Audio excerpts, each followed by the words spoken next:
Rendez-vous Bayi Kongomani Ezaka Kamoko, émission na bino Yasika, Mongongo, ya Bayi Mboka, où ils allaient présenter la Mona Mboka Ndeko, Nononkuru. Jamais. Au grand jamais. Quand vous êtes président de la République. Aujourd'hui, le pouvoir de Kinshasa n'a aucun contrôle sur des vastes zones du Nord Kivu, Sud Kivu, Ituri, Otuele et Bazuele.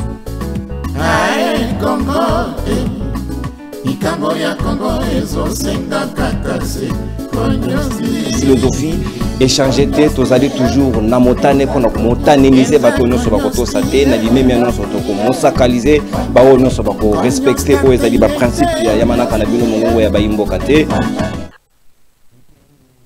Bino banso Bayi Kongomani na tondi bino botondi pe boye manamona émission na bino mongongo ya Bayi Mboka na Kongomani télévision on a kosenga bino mokolo iso bo s'abonner bo liker bo partager pour nous fidéliser ba programme na bino phare toza na bino et puis na profiter pour na présenter bino ba très sincères excuses pour na retard auto bandi na yango parce que un petit souci technique et singela kito servir bino ndenge elongo bani nde yango toye pour nous pesa bino actualité ya kafu ya poso alelo auto clôturer na bino a semaine boko kipe ko landa biso na ngonga ya 17h na haut-parleur télévision na TNT na Bluesat canal 37 et pa iwa pitozali relayer na baninga ba ko landa biso na intérieur ya pays pe na Kinshasa et pa iwa pitozwami na ngongo toko solo na bino na 11h awa na air ya Kinshasa toko fungola ba hostilité et puis na ngonga ya suka ya manaka na biso toko pesa bino possibilité ya ko interagir na biso na nzela ya singa ndenge za ka obe momesano na yambo na fungolela bino siki ya mobange ya sujet toko solo na bino ya mona ko pesa bino information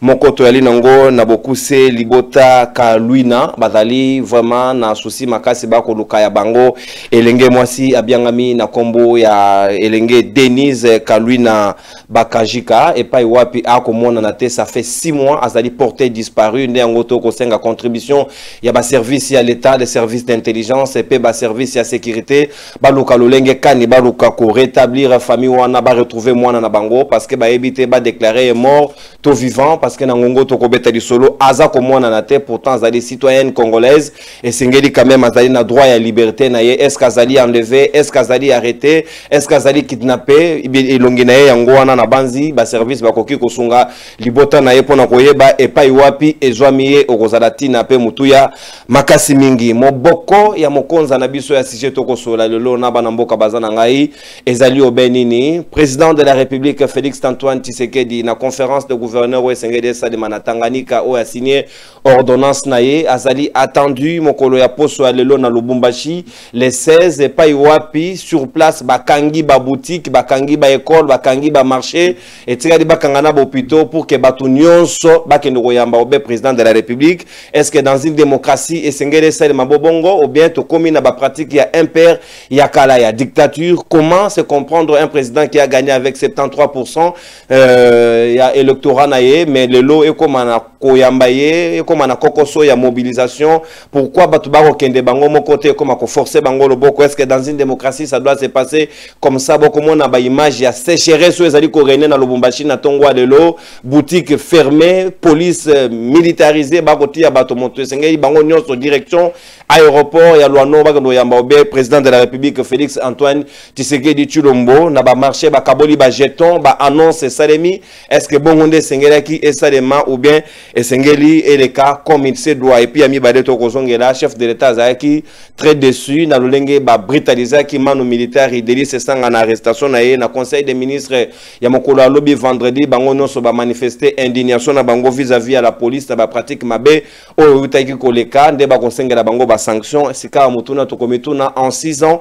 Est-ce que le président de la République au vu de l'état des lieux où il y a salaki vis-à-vis à police alobaki badaki formé a hérité d'une police mal formée sous Kabila? Est-ce qu'il y a na 6 ans kokai ko pesa biso pas une police professionnelle nde yango to kosolo yango na bana mboka bazana nga na mesa ya mongongo ya bayimboka ya poso ya lelo tozali na Marley Vuvu moko ya bayi communicateur pe cadre ya UNR ya maître Pascal Nyembo Muyumba azali na biso elongo pe tozali na mwana mboka Joël Mbombo moko ya bayi communicateur pe cadre ya MLC ya Jean-Pierre Bemba bayi moto azali Azaï Nabiso Elongo, Petozali, Namona Mboka, Owen Bosenge, coordonnateur national, président Yalingomba politique, Jurek Oezwami Nakatiaï, opposition proche, il y a Martin Fayoulou, Madidi, Nangamou Yaï, résistance, opposition à la République démocratique du Congo, Moninga Moussousou Yaï, Union sacrée, Azali Korejean Biso, Akamatu Moua Retard Moke, pour nous la publicité, Naete, Nabombeli Bino Kombo Nae, Tokotanga Ae, ce qui a commission, comité. A bombi kombo na e pa ya joamiye donc toko solo na bino na lo ndenge e longo bani boko mona bilili maestro Derrick l'axarabi songo na illustration mais en attendant toko solo mona mboka Joël Mbomoto banda d'abord les solo ya président de la République comment yozo ko juger le lot que dans une démocratie liberté de mouvement liberté d'activité mokonza ko sala makambo ya ye et tali population no sauté on ne peut pas paralyser toute une ville de Lubumbashi simplement parce que président de la République azoya donc batu ba reliate batu ba rolalate ba malade parce que tous direction vers l'aéroport. Est-ce que c'est comme ça que ça devrait se passer dans une démocratie? Merci beaucoup Ndekonono. Merci beaucoup pour l'invitation. Na féliciter par rapport à la chaîne Ona parce que c'est ma toute première fois dans le cas na grande chaîne Oeza Mongongo ya Baimboka Kongomani télévision. En tout cas, je suis vraiment épaté. Dans chaîne organisée, ça montre de quoi vous êtes vraiment sérieux dans tout ce que vous faites. Vous faites toujours avec intelligence et c'est ce que ça produit. En tout cas, beaucoup de félicitations.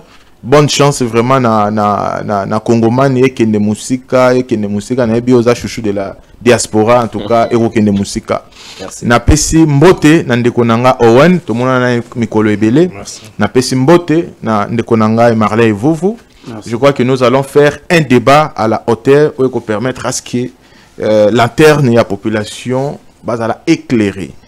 Alors, avant que na na question du jour, permettez-moi na mekako ko sala un peu moi biscuit moko na zana yango par rapport à Ndeko Eliezer parce qu'il n'y a pas longtemps on a relancé parce que Ndeko Eliezer a dit qu'on se plaindre pour la sécurité naé simplement tout n'a Jean-Pierre Bemba question à 60 avions à quoi lobby il y a même des risques de menaces de mort ou à comment courir les lots. En tout cas Ndeko Eliezer a commis comédien.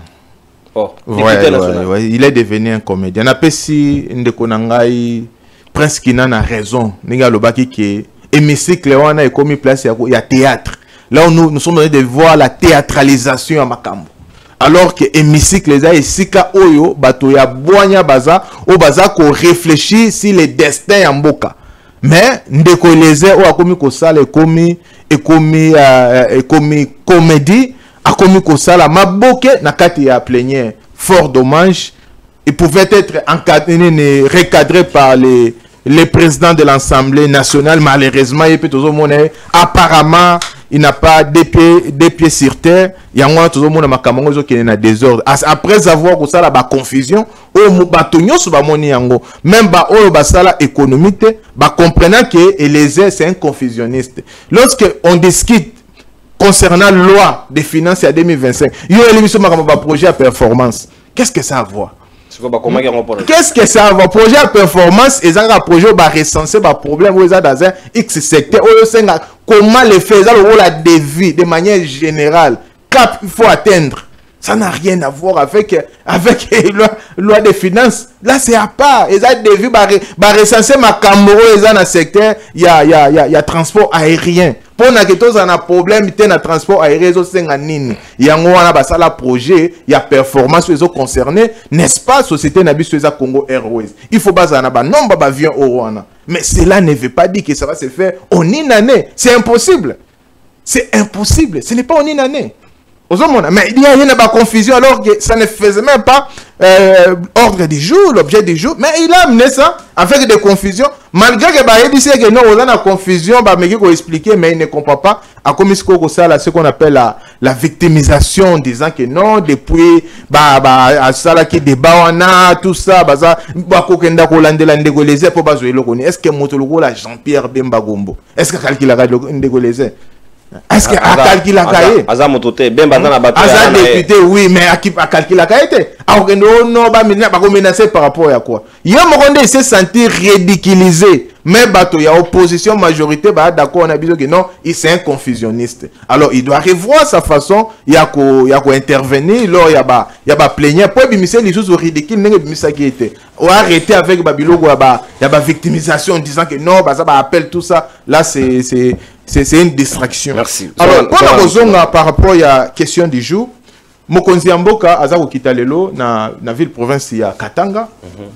Alors, ce qui se passe là-bas, la ville province de Katanga est gérée. La province, bon, pas la ville, disons la province, pas la ville. La province de Haut-Katanga est gérée par qui? Par Jacques Yaboula. Oh mon.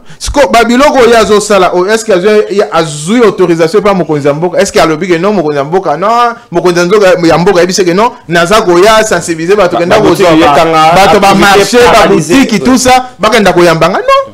On est pas sentiment na moko personnel. Audacieux.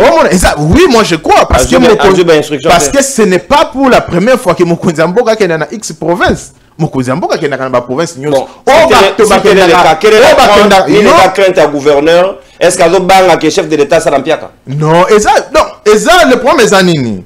Au moni Mokonzi Mboka, on doit d'abord président de la République, Azana na méga plateforme autour bengango Union Sacrée. Union Sacrée na kat nango ezana ba parti politique ébélé. Ezana ba regroupement politique ébélé. On se comprend. Donc celle avec Union Sacrée pour naba yamba Mokonzi bakoko yambaye partout à Koko Kende dans les 26 provinces. Ça ne va pas poser problème au yaba. Oh non, batu bako yate tout ça non. Nous parlons de quelqu'un qui a été élu 73% dans Mboka Nabiso. C'est dit jamais vu dans Mboka Oyo. Et ça les maté. Il est le seul quand même à Roussala. Il faut reconnaître. Est-ce qu'on monte un modèle Wana Akende na province ya Okatanga? Il faut hasard oublier Akenda Kosenga que no bandozoa ba maman na biso bateka kana ba na bazando bateka kana ba femme ainsi de suite. Baya koyamba non. Peut-être on a des déviations ya gouverneur, et ça ba initiative ya gouverneur oye moko asali yango qui n'a rien à voir avec Mokonzi Mboka. Et c'est une chose aussi que tout ça qu'on décourager à la Kabilo parce que Union Sacrée déjà avec autant de partis politiques que ça on a quatre na ba regroupement politique ba koyamba Mokonzi Mboka partout à Kokende puis il aura toujours une foule immense.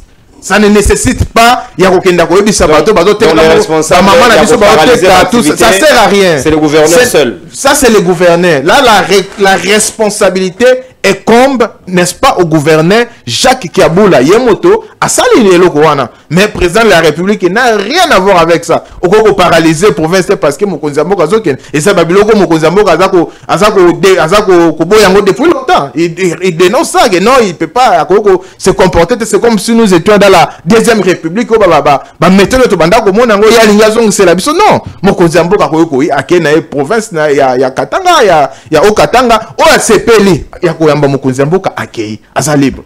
Mais pour na koyamba Mokonzi Mboka ce sont des Congolais et puis na plateforme na ba regroupement za na kati ba okenda ba koyamba Mokonzi Mboka. So ki aza na meeting ya ko sala ça légui na pas aéroport à quelle place ça doit est-ce que c'est encore obligation? Mais nous parlons d'un chef de l'État, cher non to lo belate qui dame là. Non, nous parlons d'un chef de l'État. Non, Félix Tshisekedi. Il y a aussi des Kyrie, il y a aussi des Bado. Ok, mais il y a mon miso. Oh mon, alors au Pexaba, on était pas qu'un était pour Nani.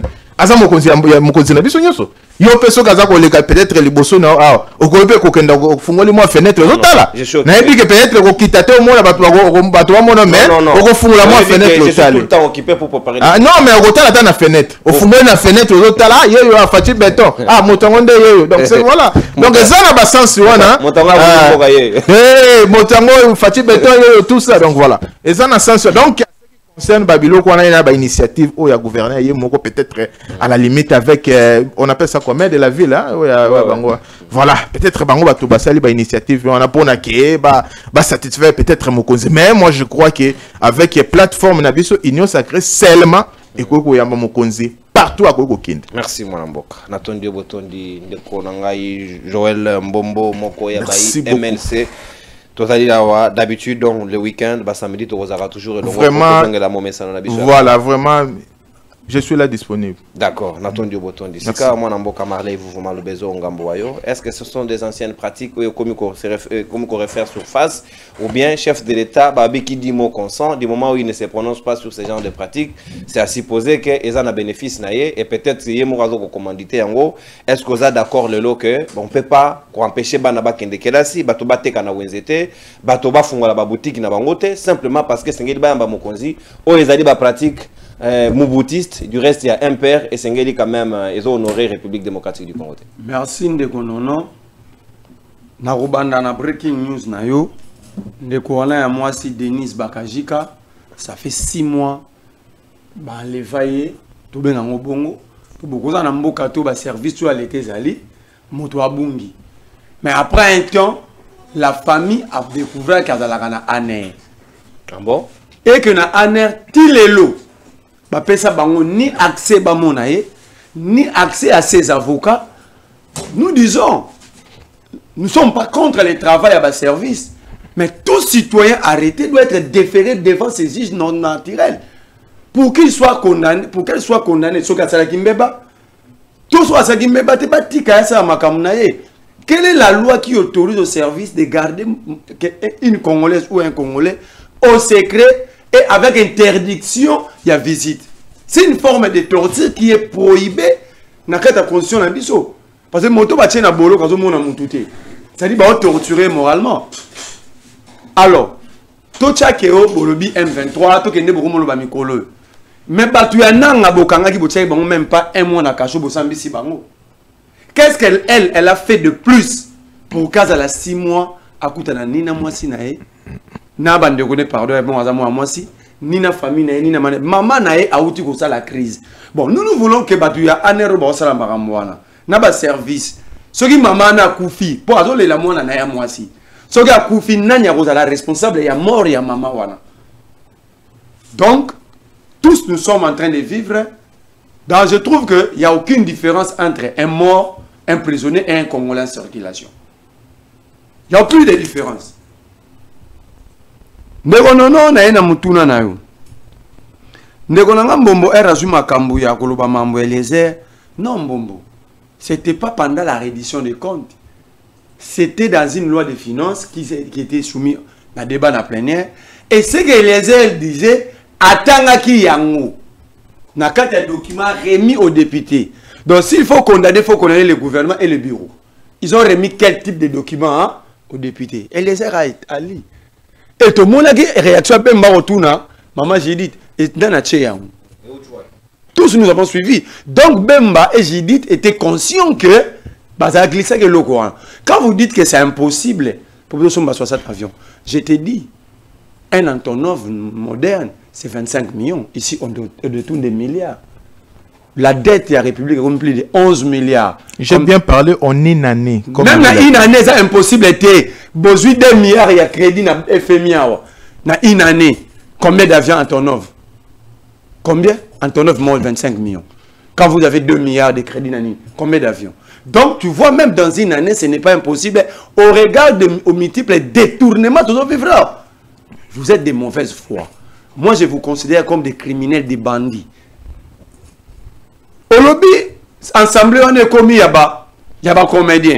Donc, des comédiens nous prennent 20 millions de dollars le mois. Donc, caméra non, on n'a aucun chiffre. Donc, vous êtes d'accord. C'est là que je vous considère comme des bandits, des criminels. Bino, vous êtes pas comédien. Vous n'avez pas eu de ça va enveloppe salariale 20 millions de dollars. 40 000 multipliés par 500 députés. Molière l'a dit. Un député l'a confirmé. Vital a précipité comme un huis clos, le député a refusé. Non, ils ont déjà sur la place publique. 40 000 dollars fois 500 députés, ça fait. Dans quel cas, salaire à bureau, tu as l'écolo. Dans ce banc, tout le même niveau. Ça fait 20 millions de dollars. Un avion Antonov. Mais vous pouvez un comédien. Chaque fin du mois, ils ont 1000 dollars de carburant. Fois 500 députés, ça fait 5 millions de dollars. Vous donnez aux comédiens. Chaque plénière, ils ont 500 dollars. Fois 500, ça fait 250 000 dollars. Ceux qui n'ont pas 3 mois après la session, bah, on a 100 plénières, donc ça, la calcul, ça donne combien? Tout ça, vous donnez aux comédiens. Monsieur, est-ce que vous avez non? Oh, yo, dans la drogue, non, parce que ça, c'est grave. Il dit qu'on donne tout ça aux comédiens. Lui, n'a la baigné les comédiens. Pourquoi il est là? Tu es venu pour nous insulter alors. Donc vous pillez... Non, ça c'est grave. Non. Les enseignants, ça se comprend. Les enseignants, nous sommes les médecins en grève, mais ils ont des millions à donner aux comédiens. C'est lui qui l'a qualifié. C'est quoi activité fait que Tsambon on amboka qui a voulu empêcher Angwa chef de l'État. Non, ils ont décabilisé la République. Ah bon? Ils nous ont ramené sous le Mobutu. Tu sais qu'il est né dans le régime Mobutu. Son père a créé la MPR. C'est un cofondateur. Oui. On a discours en Rwanda.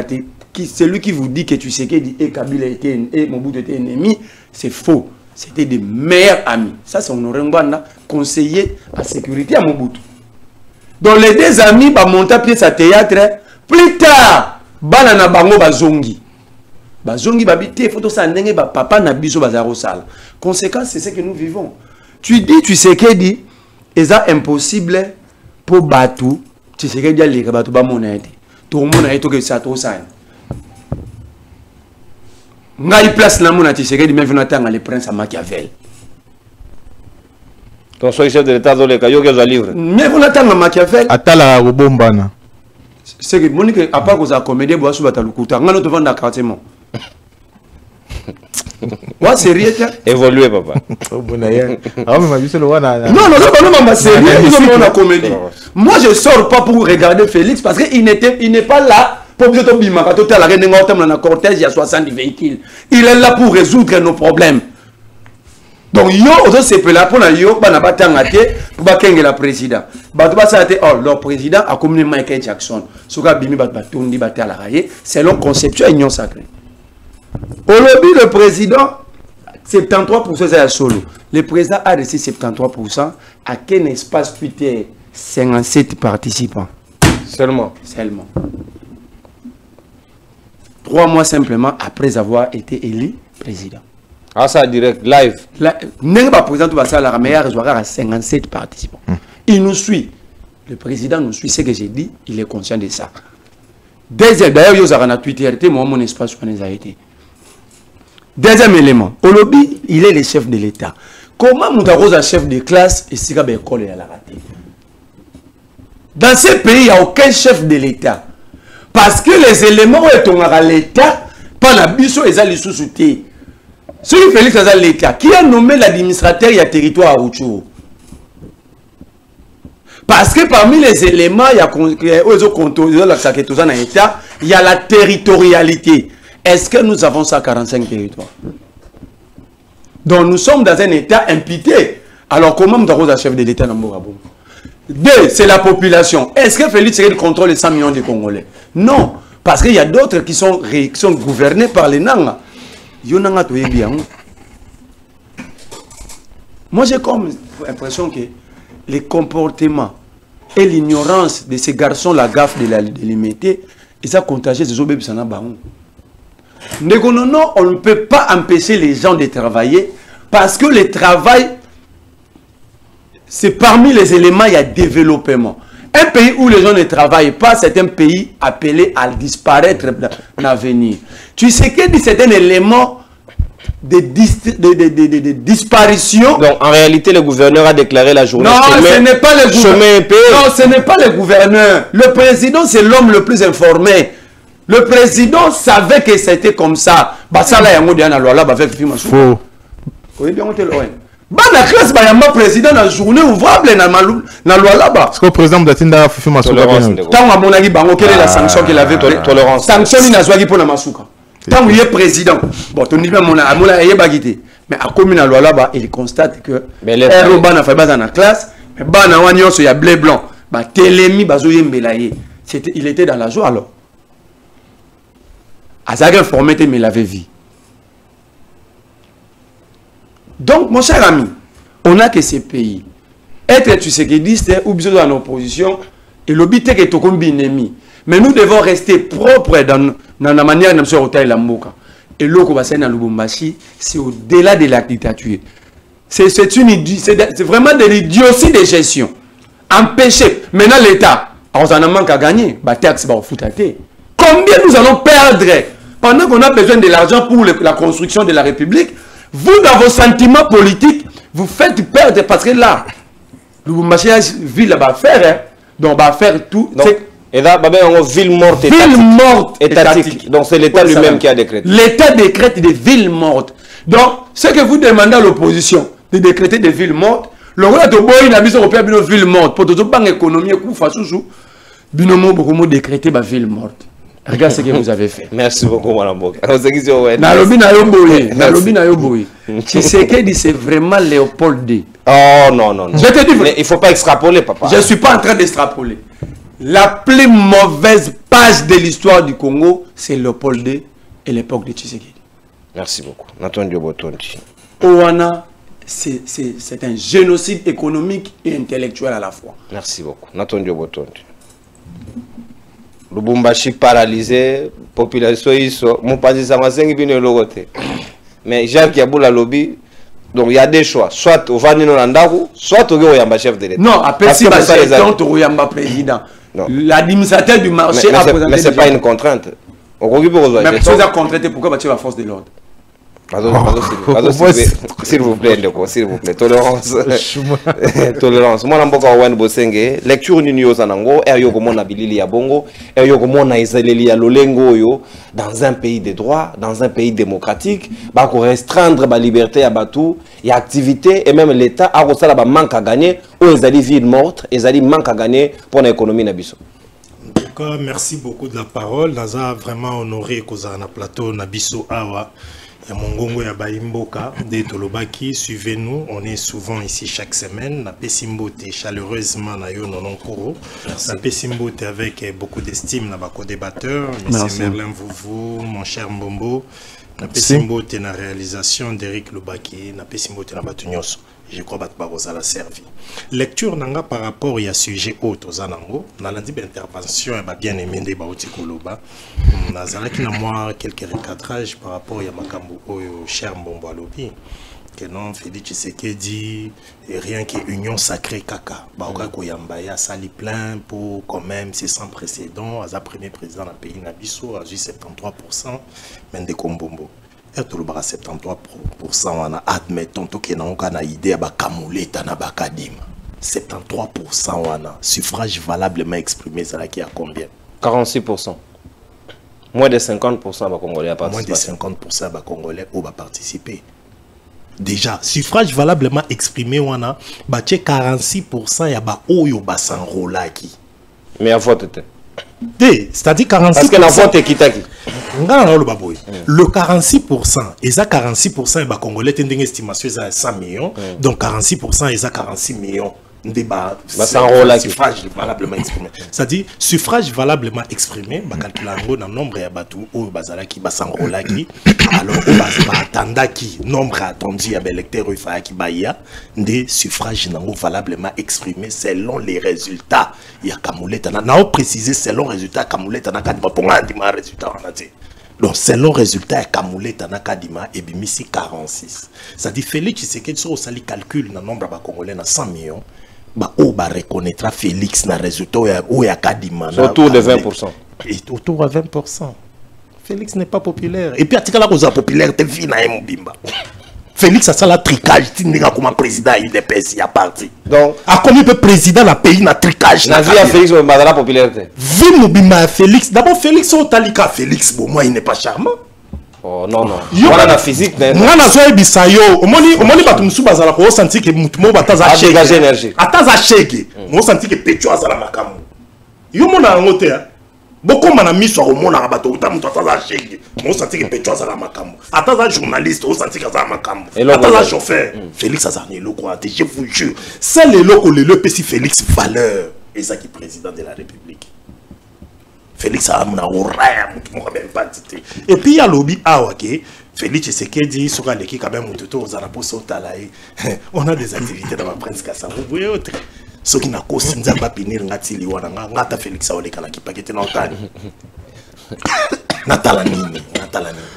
On a trop. Mututo Olingo Talae. Te comment on a écouté trop te bon, elle n'a pas la pour na salanini. Et puis n'a gagné nini.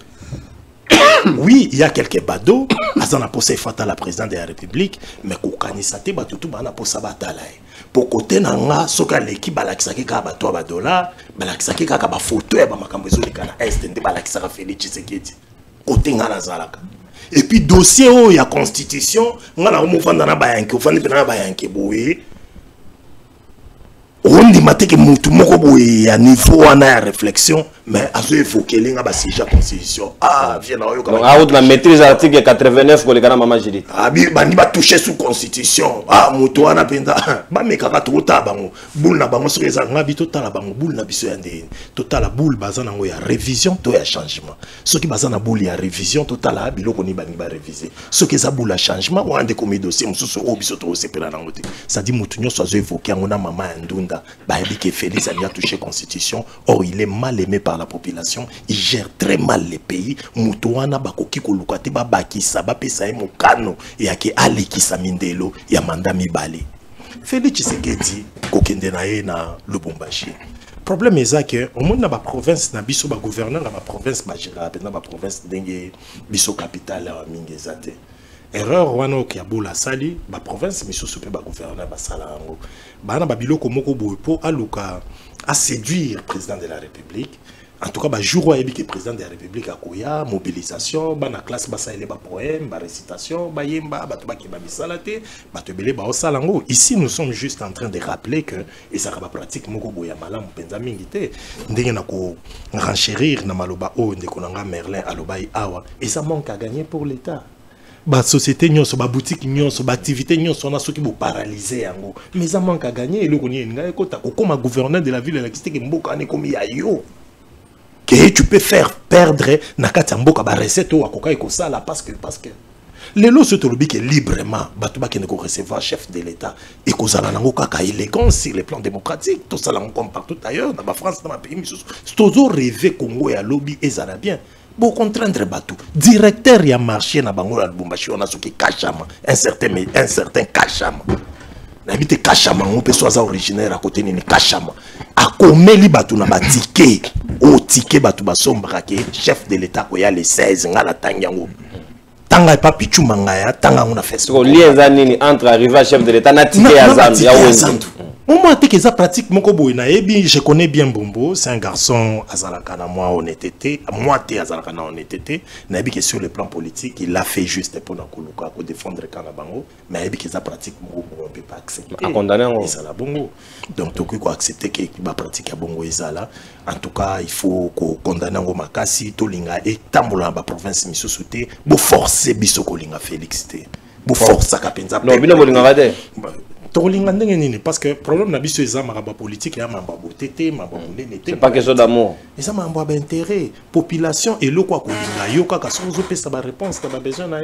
besoin population lelo aza inquiété sur le plan sécuritaire population lelo aza inquiété sur le plan sécurité sociale population lelo aza inquiété sur le plan déjà dans le bas qui sur le plan sécuritaire ngamo konde na aboui na uta ko lobela ngo na yoka mama na soni nono na zone di maté nga penza buinga na teleminare biso ba obenga biso ba kabaselo biso ba kabasele la police pour samedi on mbule beta makasi na komi ipen ba zéro quelque chose dans parce qu'on a un moto à marine na kota pale na moni bis bende yebuye à la police ou Jacques Chabani que je salue a pesi bango et yeba et s'arrêter deux battements ba telema ki ba papa mo mko na mama mko wana ngape na telemi to c'est la biso moto atakabuye parce que mutazo kumba bibo kangande kona la tikare kare lichka ona la taille une émission ba kanganga par rapport à ni ngabi non mutu so akuta na la police là pourquoi tona moito nyoso il faut se sentir na sécurité rôle à la police c'est ça pour protéger des personnes na ba bien na bango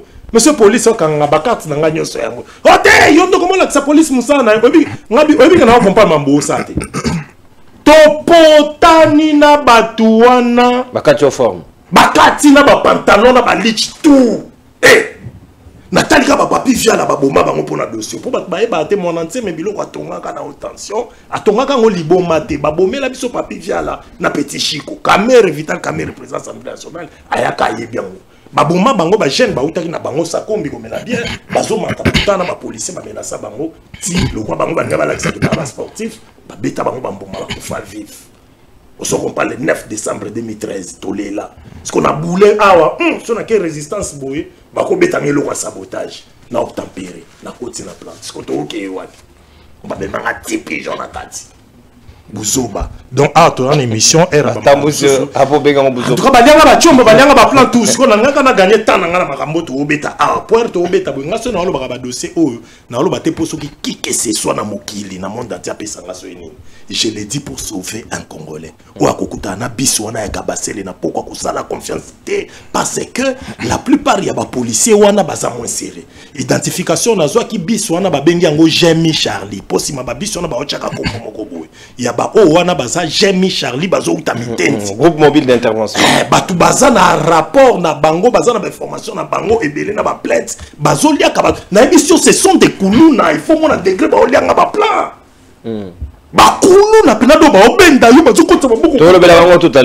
C'est ce que nous sommes en train de dire. Alors ici, pour Félix Tshisekedi descendre à Lubumbashi, c'est tout à fait normal. Les gouverneurs étant membres de l'Union sacrée devraient jouer un rôle pour la mobilisation. Mais ce que moi j'aurais souhaité, c'est qu'ils ne pouvaient pas, par exemple, dire à tous ces gens-là de ne pas fonctionner la journée soit... Balobi, c'est le gouverneur, c'est pas les chefs de l'État. Non, j'ai dit le gouverneur. C'est-à-dire pour son rôle de mobilisation, étant membre de l'Union sacrée, il ne pouvait pas faire ça. Il devrait laisser la population parce que nous tous, nous ne partageons pas les mêmes avis. Il y a de ceux-là qui soutiennent le pouvoir. Il y a d'autres commerçants et d'autres personnels. Au bazar d'activité, dans le commercial et autres. Batouana, bazar obligé qui va travailler pour Félix Tshisekedi.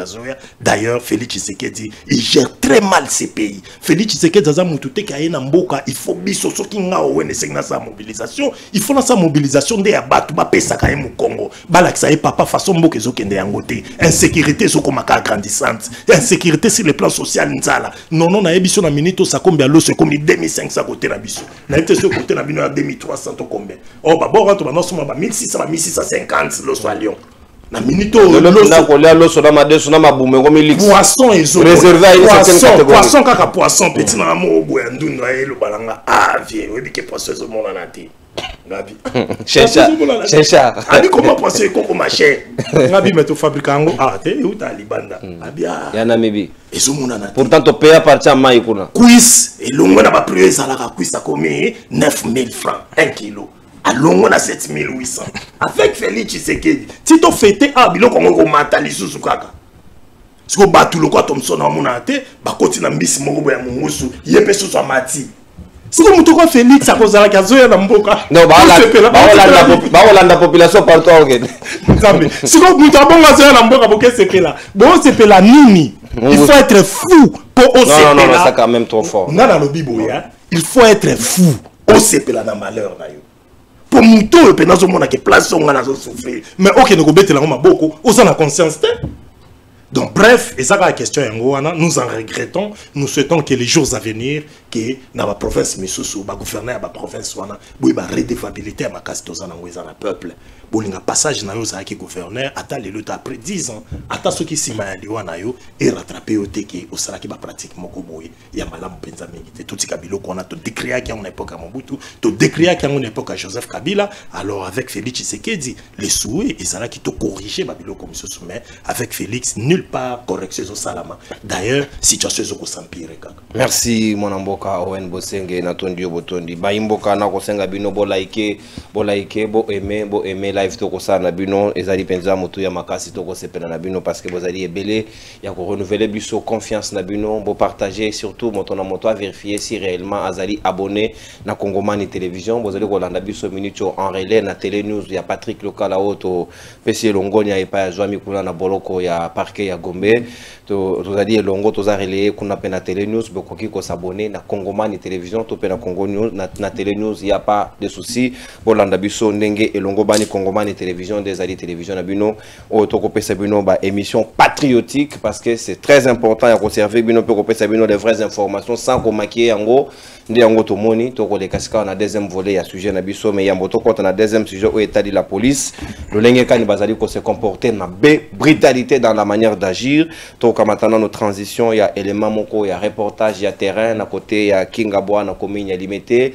et pas wapi ONG soleil le ONGD soleil levant o ezali na ezwami na ngambo wana kuna na Kingaboa et c'est bon na kozwa vidéo wana juste après le temps pour nous tobeta na no deuxième sujet to kozwa ngo même na suka ya manaka na biso mongongo ya bayimboka sika Joël Mbombo na kozongela yo makambo etali la police olandaki conseil des ministres ya mokolo ya lobby vendredi et na pourquoi o wapi chef de l'état au moi même comment va ko brutaliser ces sanga na lolenge wana pourtant yé moko il s'est plaint à l'époque il y a qualité mauvaise qualité à police aux aïna yango abenga quand même non professionnel au kabila tikela que police ya mabe format quitté mais est-ce qu'en 6 ans il est impossible d'avoir une police professionnelle de qualité mieux équipée mieux dotée et au ko sala musala ndenge longo bani.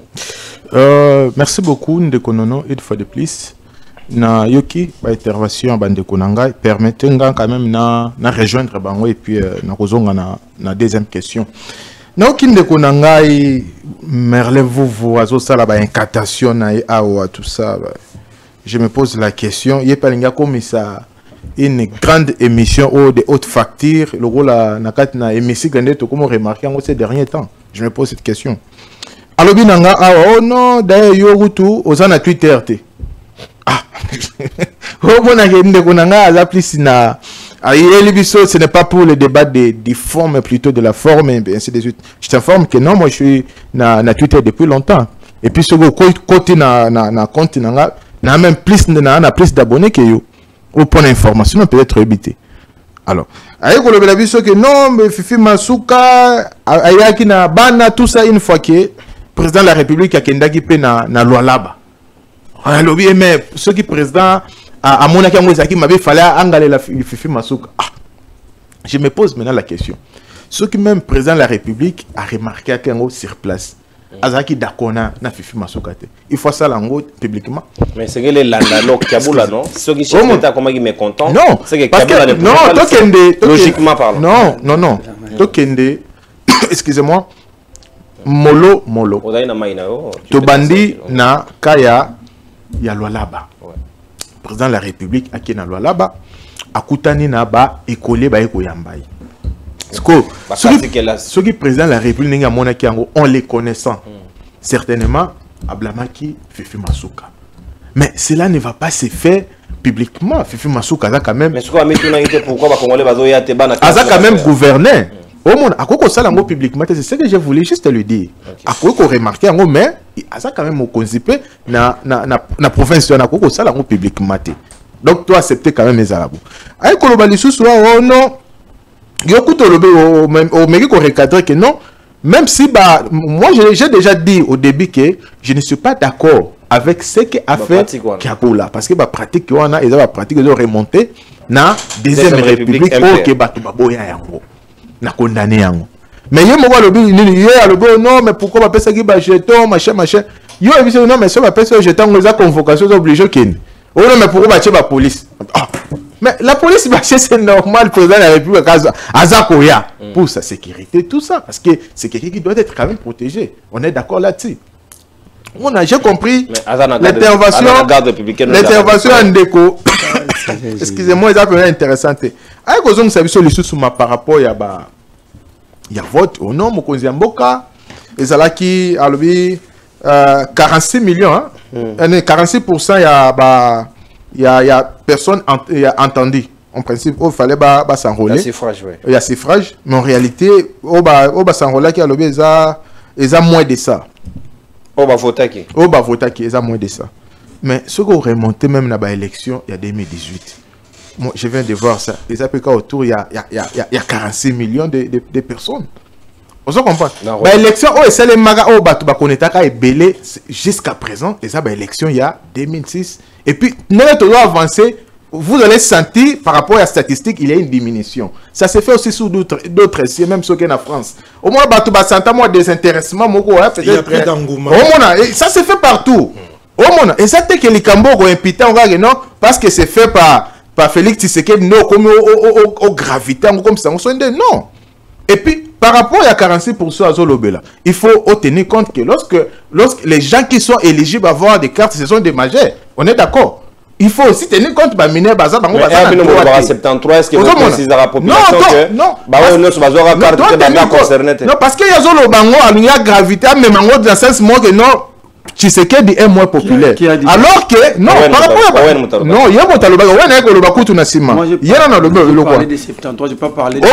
Ça dit que, tant que tu as le là, 46%, il faut te tenir compte, il y a aussi des mineurs. Au baza, na droit, il y a une carte d'électeur. Bango pe baza, na côté mon élevé. Il y a aussi peut-être ma personne à ma troisième âge. Malade, tout ça. Au moins, les policiers aussi, les militaires. Ce sont des personnes aussi, il faut te tenir compte. Surtout ça, les sommations, peut-être au moins, on va atteindre 100%. Donc, avec l'élection, où il est cas, où il connaîtra Angouema Makas, c'est en 2006, au fur et à mesure, les gens qui bateau, désintéressés, mais aussi, même en France, c'est pareil.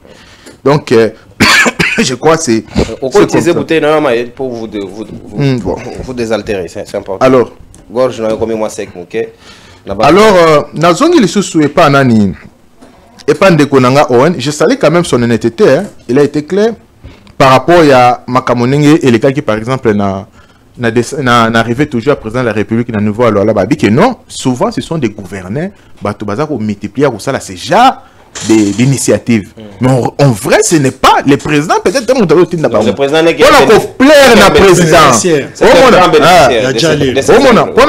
peut-être un président, ne baza ko sala ba biloko ba jarwana. Excusez.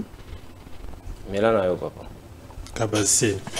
Non, Kabassé la nenga ko melate, Kabassé la nenga ko koya. Merci. Alors, pona ko plein na président, au mona akeko sala o biloko oyo eza malamu te. Oza ko honoré te mokonzi ya mboka aza ko kende na province asengi na bato nyonso te ba ya koyamba il a obligé moto te moto oyo aza na temps et ça c'est un week-end aussi bato baza censé ba travailler demi-journée oyo akoza na temps alinga no mona mokonzi ya mboka ake koyamba soki pe par exemple itinéraire mokonzi ya kolega bato peut-être ba fana na venue na bako mana oli banda ba pesi mokonzi ya mboka mbote c'est fini eza nango donc et ce n'est pas une obligation. C'est facultatif. Il faut moto so ya lingi ya ke so pas lingi te afale na ndako na mais ko kumisa bato ko komba na système c'est comme si ko rendre comme obligatoire. Non là on est vraiment on est contre ça. Wana tatu na kati nyo sacré ce sont des choses que nous combattons et puis on ne peut pas cette démarche. Non, Bemba n'est pas dans cette démarche. Bemba n'est pas Bemba à ce qui concerne MNC biso peut mobiliser bato na biso oya parti na biso. Oh bakokende koyamba mokonzi ya mboka bakozala tango bomona ba image bomona nécessairement bato ya MNC oh biso ba bato na biso bakokenda koyamba mais pas obligé moto te so la moto MNC te bah c'est sur lingue OK sur lingue to kete ça ngo obligé te police voilà bon na eko condamné par rapport au PLO konani ndeko nanga wa na lobby awa par comportement ba police alors côté à première l'autre fois j'ai été ce sont des mêmes choses au Salema. Côté ba forgeron. Donc, les arabes policiers ba comment tambola souvent vers 20h, 21h. Donc, bazo tambola na molongo c'est comme si ça patrouille. Mais en réalité, ceux qui ba koutani na onanzela. Ce sont des renseignements. Ozala responsable. Ozala kuluna, ozala moibi. Non, on t'arrête. Et puis on va te dépouiller de tout ce que vous avez dans nzoto. Ils ont la téléphone, ils ont la porte. Nous sommes dans nzoto. On peut encore appeler ça police. Alors on se pose des... et puis en dehors de cela, le coup de canon. Donc Massa c'est Zobetama à tout moment. Des fois je me pose la question. Est-ce que Massa pour contrôler on savait quand même que nos bâtons ont nombre de munitions, on peut ça la question à policiers ou soit les gens des FARDC va contrôler la Kabango. Est-ce que Baza vraiment contrôlé? Est-ce que Baza est-ce que Baïba que non pas ça peut être des massages c'est tout contrôle la Kabango. Parce que Massa sont des autres. Il n'y a pas longtemps qu'à côté on a à cause il y a téléphone. Le caca dans le groupe on débat les caca. Il y avait une dame et un garçon là. À ce moment qui téléphone balamo ba ravi téléphone. Toi ba ravi téléphone peut-être c'est moi résistant nous peut un téléphone abino to bomayo to bomayo. Peut-être on a tellement bango mais on partant ba pousser ma musique dans ba beta massas malheureusement les ba beti peut-être mais par chance peut-être une innocente banda ko une maman comme ça akufa. Alors on se pose des questions. Est-ce que Batouango Penda Baza contrôlé? Et récemment nous venons de voir il y a beaucoup de déplorer par rapport à l'arrestation So on a ne kulutu na biso Kabuya Lobby ezalaki ndeni on va évacuer Kabuya Lobby et c'est une évacuation donc il accepterait un jour de cette manière Kulutu va évacuer mais en tout cas Kulutu Kabuya ces derniers temps en tout cas Pema Mouké pardon en tout cas évacuation modèle voilà vraiment c'est très compliqué père de famille oh mona donc il faut évacuer mon modèle voilà non exact parce que tout le parce qu'il s'agit de délits c'est ça mais tout le la pour tout Congolais il y a d'autres Congolais la police azana droit que ceux qui balingi bakanga avec quand même dignité hein kaza moto la vie humaine est sacrée article 16 de la constitution na biso on biloko on a quand même ce sont des basiques il faut que tous on est d'accord là-dessus on ne fait pas de débat là-dessus non mais arrestation modèle wana ah non wana eza évacuation wana comme li kamususu alors nous dénonçons et même au Konzamboka mendenga alobaki yango mais il faut pas mekana kotala nani ministre ya intérieur Jacques Méchabane en tout cas a mekana kotala la police parce que ça ne va pas. Ces gens dont non seulement la police, même FARDC, il n'y a pas longtemps, il y a aussi mon chez quelque chose comme ça. Il a failli abattre une dame là. Au moins, soit talipé. Pourquoi non, parce qu'il y a pas. Alors que ce n'est pas ton rôle. Aéroport, tout ça. Et puis ce n'est pas à toi de servir le parking. Donc ce sont des choses que nous dénonçons que Nani Jacques Méchabane a ça la moussala comme il faut Babylone quoi boyer et se répéter les sous-sautés. Il faut que nos policiers soient bien formés, il faut que mais est-ce qu'ils sont bien formés dans Maloba dans 6 ans au Bozui, il y a Bokambi, on devrait assister. Mais il faut ils ont senga bazoloba na constitution bazoloba na article 93 balobi chaque ministre est le patron de son département. Aux hommes, tant que vous êtes patron de département, initiative, il faut pas et pas président de la République. Non, il faut y patron de département. Initiative en sorte qu'il y ait un changement. Mais ça pas de problème. A initié quand même les états généraux et la justice, mais malheureusement, ils ont couché dans la souris parce que bah on a atteint la conclusion. Bon, nous saluons en tout cas état généraux na bango to c'est pelanango mais sauf que pe mon ba distraction pe kota kito hein. Moi ma monsieur c'est passé on n'est pas les gars on n'est pas d'accord mais sauf qu'il y a un bras de fer on est photo le bango entre conseil supérieur magistraté na ministre ba on kanaté. Et puis aussi là ça demandera peut-être arbitrage il y a président de la République parce que même ba transiter ne conseil supérieur à magistraté comme conseil supérieur à justice des choses comme ça mais ba magistrat ba d'accord nangote aussi mon abatika même il faut président de la République yemuta komeka kwa arbitre là-dessus pour batala comment est-ce que bako arranger parce que ba magistrat ba mesana ba système na bango makambo na bango basalaka ba limite changement c'est ça le problème oui on a réforme na non ya ko perdre c'est ça le vrai problème alors une raison pour laquelle au mona ministre dokuta na résistance moko za jeté alors ça demandera vraiment qu'il soit protégé par le président de la République parce que résistance des Amakas au monde donc la police vraiment en tout cas Jacques Méchabane a ça quelque chose non ce n'est pas bien. Merci beaucoup. On a moni PC mutu que l'équipe mais PC azolanda mutu sans infraction. Baya te barata.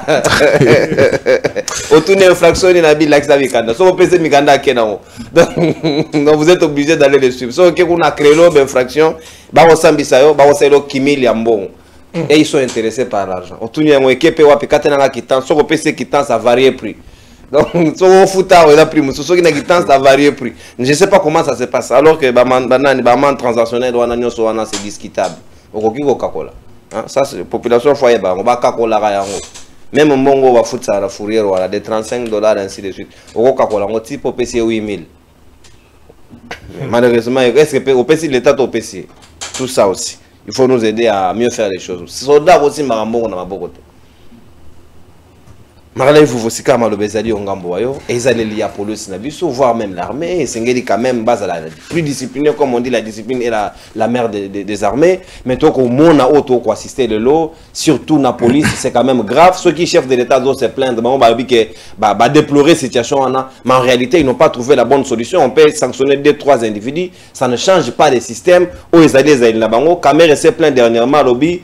Beti ba député ba bisi ba ngwato d'accès carte ko beta bino karapet ko kangabino par des policiers et on était en train d'interpeller Jacquemain Chabani mais ils allaient les aussi dater donc nous pouvons dire que c'est quand même difficile pour notre police et commis quand même presque impossible pour nous rattraper bon de non na Kimbombo na le Kishumuté ma passe apparemment ces gens sont décidés de nous faire mal Nanko. Si un président de la République, donc tu confirmes ainsi que tu sais qu'il dit, à la leadership. S'il avait déjà blâmé Masuka, donc Yaboula ne peut pas répéter. Logiquement. Ça, c'est la logique. Mon anda kuno sosa na leadership. Au ganga li mona pas simbagi prise. Moni mona mswa mona kande au ganga ki. Aoya sosa biki papa lingate. Mais pourquoi va répéter? Donc Félix a sa bénéficiaire, c'est lui. Il fait semblant de condamner. Mais à chaque fois qu'il n'a il bénéficie d'un même traitement. Donc, il n'est pas victime, il y a l'organisation, il est complice. D'ailleurs, c'est l'organisateur. Yamarambo. Parce que le président, c'est l'homme le plus informé. Dire qu'il c'est encore une bêtise de plus. Le président mon été né. Donc, tu nous dis ici que Félix est irresponsable. C'est toi qui l'a dit. Est-ce que moi j'ai dit ça? Au lobby, Ayebagité. Voilà la déduction. Non, à l'obaki, le président Ayebagité, maintenant on a bien comme Mona. Denga lobby, ce que Mona qui sait qu'Anglais m'a choqué en secret, à sa propre Gangelete. Ce qui déjà Ayebagité, n'a un million de dépenses pour que le président soit l'homme le plus informé, donc Obi Gaza est responsable. Moi je n'ai pas dit ça. Quand tu dis, ce sont des conclusions. Il y a l'esprit. Dans ce que tu dis, il y a l'esprit. Kozala loro la garçon la gaffe à l'immédiateté. La gaffe n'est pas sous gaffe. Quoi l'immédiateté on dit ça rabata loba loba. La gaffe. Bah moi bien garçon la gaffe de l'immédiateté. Donc yosoko yawa quand tu dis c'est comme nous tout à l'heure vous avez autant un livre. Ça dit je dois avoir la lettre et l'esprit de ce que tu dis. Quand tu dis que le président est baguité, ça veut dire le président a échoué dans sa mission d'être informé le premier de nous tous. Donc c'est irresponsable, c'est ça. Yami Balou Lobiawa, la police, au bâtiment dans le machine, non. La distance entre l'aéroport et là où le président va tenir son meeting, marché en Ezate, ceux qui sont à Lumbashi, ils sont allés contraindre le magasin, le vidéo est allée. Quand le président arrive. Donc la police a quitté sa mission de sécuriser la population que tu fais semblant de condamner. Mais vous envoyez ces policiers d'aller contraindre les citoyens de ne pas vaquer à leurs occupations pour aller recevoir le président. Donc, encore une fois, ton honnêteté est hypocrite. Parce qu'en réalité, si vous êtes honnête, tu allais commencer par dire contraindre un citoyen. Assa Moussanate, c'est une bêtise. Même dans Ménédine, sous Pablo Escobar, ils ont salamate. Il y a un émission que ce régime, c'est plus que Léopold II. Au lobby, aucune de mes élections, moi, je n'avais pas évoqué question. Donc, il y a un narcotrafiquant, il y a mais comme il faut compter les militaires, le NIN. Moi, j'ai fait une démonstration. Moi, j'ai l'expertise électorale. N'abordez pas cette question. Dans ces pays, les militaires, ça roule là. Mais c'est interdit par là. Nous parlons des choses officielles, mon frère. Ah, donc, il y a officieusement, ça roule là. Non, parce que nous avons le bar, c'est sur la ville de Moko. Donc, soldats doivent voter dans le bouton. Peut-être, au hasard, bazar. Tolérance, madame a soldats, papa, bazani. C'est connu que la vote a gâté. Innocent. Mais comme vous avez un défenseur, on a question qu'on ouvre le fichier. Si tu as ma ponami, yo ça la campagne, on a fichier exact. Balak ça pas candidat. Tout ce que vous balancez comme des chiffres, qui a vu le fichier? Sur la toute question, le fichier 2018 était détruit quand et où pour construire un nouveau fichier? Où? Quand tu cries ici, quand tu ne connais pas les rouages, la technique électorale, bénéficier d'un hold-up, même dans le cours d'état électoral, dans pouvoir. En tout cas. Les mineurs se sont enrôlés. Quand il m'a lobby, enrôlement. On l'avait décrié. Mais partout. Quand tu es au mineur, on va s'enrôler qui est à Agini. Donc jusqu'aujourd'hui, vous êtes décidé de défendre cette bêtise. Mais vous insistez dans cette bêtise et pour y aller. Vous appelez ça vraiment sérieusement le micro, tu appelles ça élection. Si tu aimes le Congo, tu es sérieux. Tu appelles ça élection. Devenons sérieux. On n'est pas ennemis. Nous voulons tous le bien de ces pays. Il y a des intéressements élections. Non. Il ne faut pas comparer la situation. Toujours. En tout cas, vous avez beaucoup de garçons, la gaffe est belle dans l'Union sacrée. Les désintéressements en France, c'est le même problème. La motivation ici, le peuple a voté, mais et le peuple a dit que voter et ce n'est pas la même motivation. Et la motivation on va te donner cette motivation et le bamarati na banse là. Tu voter mutu tel, bango bachena bango non. Alors le quoi bachanara, bagenocha. So campagne bani bakaboli mongo tozui. Les gens s'enrôlent dans ces pays aujourd'hui pour na bakop na bango pour on est na western. Les gens ne s'enrôlent plus parce que nous voter. Le jour où on va distribuer des cartes d'identité, il y aura un fichier de 10 millions d'enrôlés. Les gens ne s'intéressent plus à ça. À cause des tricheries net qu'ils ont soutenues.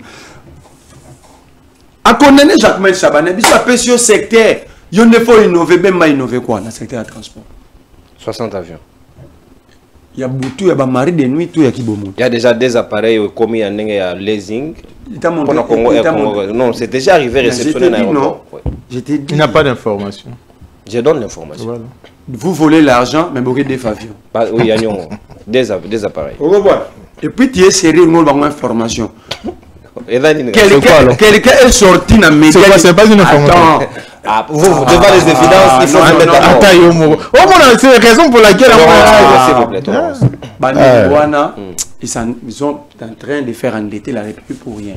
Nicolas Kazadila dit publiquement dans l'émission, a foutu plus de 500 millions de dollars. Il y a des dettes, il reconnaît que ce sont des dettes non certifiées. A foutu. Mais tout l'avion, vous avez des fois. Est-ce que c'est sérieux? Moi, je ne dis pas que l'avion y était, mais la procédure est sérieuse. Vous volez plus de 500 millions, mais vous avez des fois d'avion. 2 minutes, police.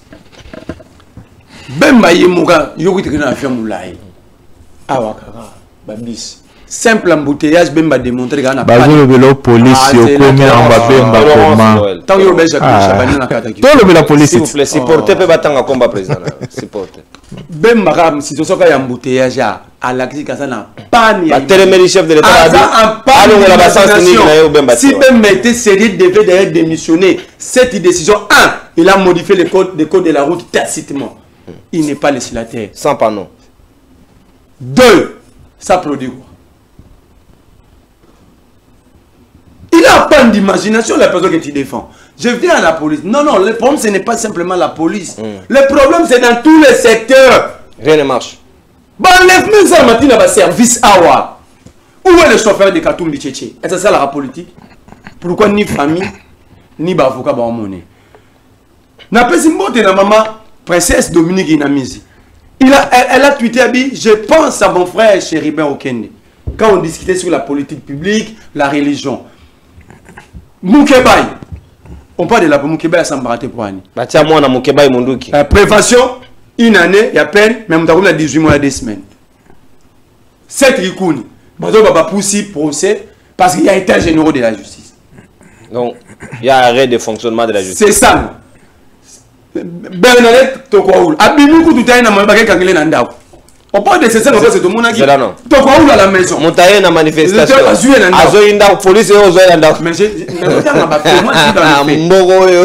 Patrick Massengo, enlevé dans Lubumbashi, transféré à Kinshasa.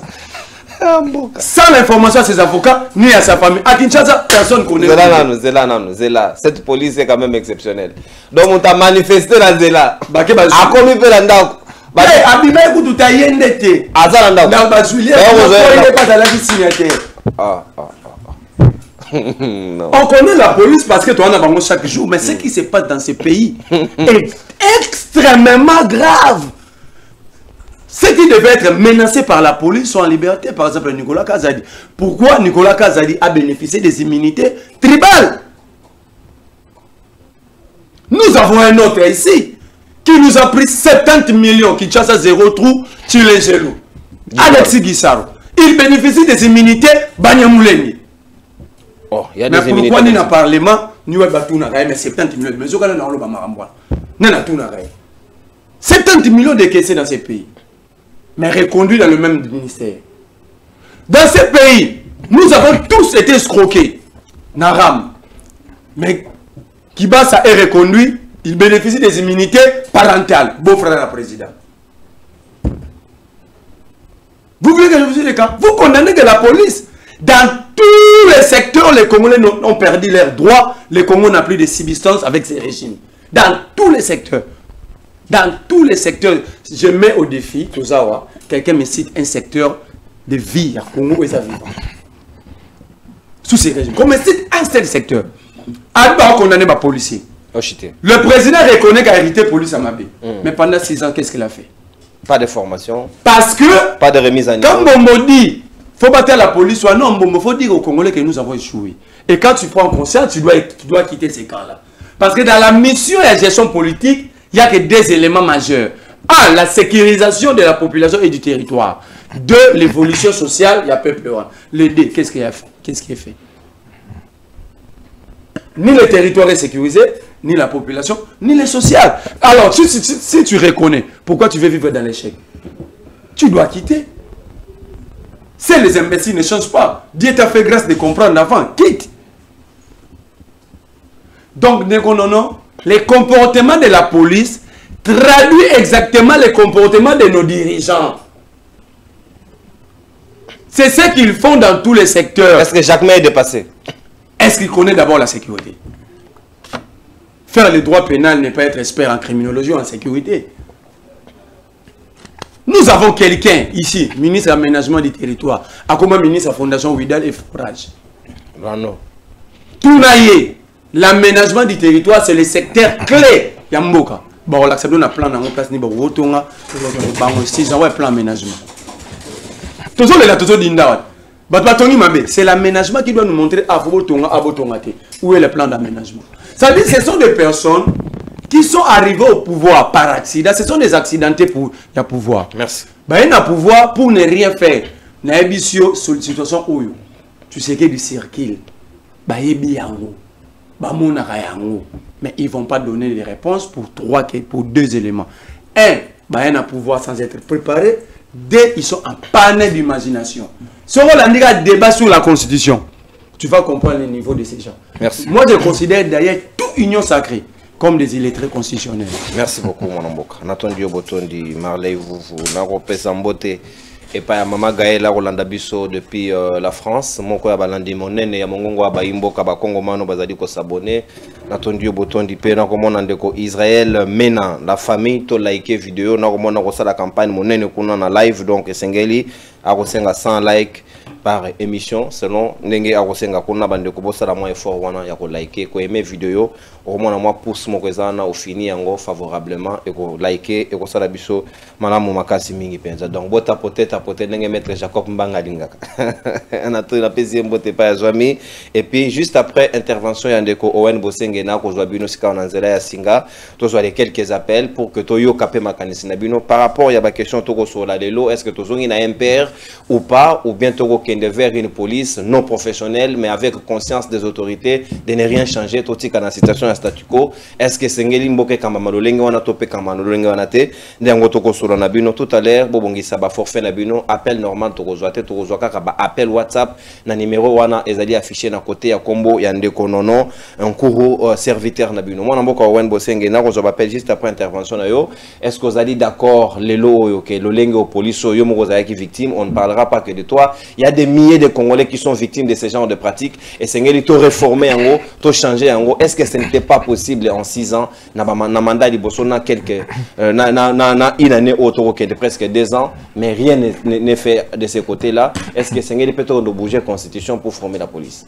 Merci beaucoup, merci. Ah, on a oloba déjà au moni non. Mak Lumba aloba jour ce soir. Au moni Owen, so batu ba okumisoto, ça m'a danger mais batu ba okumisoto mais komisa yo moko. On a un plateau à soi-disant ba ceux qui to ça ba payer. Bisoto pe na ba opposition. Jour yo lobi likambe ko mela ki Owen atala bango atako koso. Ouais, bah commentateur. Siko yo baté Owen, on ne parlera pas que de toi. Il faut na mi lobi la likambo ya nga. Ouais. Pour ce na zeli muto loba ngo sata. Mboko Daniel Safalobi na Owen bakanginga menatali pena ba sel batu bazo belanga na niveau opposition na monika fayu la Twitter na yo Owen zo be ba Facebook no bakimangiste botala mona bino bakangi sel batu bazo landaki azawa peza ka famille na idéologie to na yango moninga même na niveau opposition na bayana na batuti ngaza na yeba bulo na ngala sali likando fona lobe la dossier na toke iloba bakata kyo da bilamba wana opinion e awa sikoyo 7 jours pona koyebisa ndeko mbombo si omoni élection na kati ya mboka na biso ekendaki pendant 7 jours ezalaki parce que Kadima ayoka ki soni batu baoya te jour à liboso déjà mfula makasi beti bamoni batu baye mapona mi mbulalize Congo mbimba mon cher batu bakoma 100 000 te suffrage valablement exprimé premier jour batu bakoki 100 000 sam Congo mbimba yango monaka cause nango et pour ça bango tina 7 jours pour baluka basa l'assemblée moko boya équivalence voilà et comme c'est que comme élection hebdomadaire kasi yango mona élection zaka hebdomadaire élection ça 7 jours ba force qui pour na koluka moi suffrage valablement exprimé et vimba si qu'on a suffrage yango wana valablement exprimé obino bolobi et ça qui 46%.